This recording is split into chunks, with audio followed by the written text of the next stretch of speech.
Uşaq hüquqlarından danışırıq. Pərvanə xanım, valideyn hansı hallarda uşağın hüquqlarını pozmuş sayılır?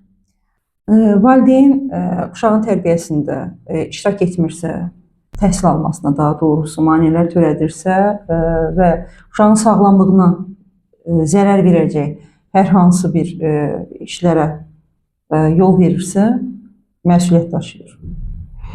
Uşağın fikri hansı yaşdan etibarən hüquqi əhəmiyyət daşıyır? Uşaqların 7 yaşa qədər, 7 yaşdan fikirləri önəm daşıyır, amma 10 yaşdan fikirləri məhkəmə qaydasında deyirəm. 7 yaşdan dinlənilə bilər, amma 10 yaşdan fikirləri alınır.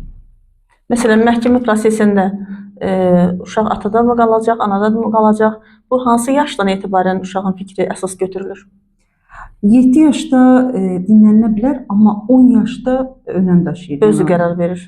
Yəni məhkəmə onun qəyyumluq himayəçilik orqanı, daha doğrusu məhkəmə müraciət edir qəyyumluq himayəçilik orqanına, orada ekspertiza keçirilir. Onlar uşağı dindirirlər. 10 yaşından yuxarı olduqda uşaq dindirilir.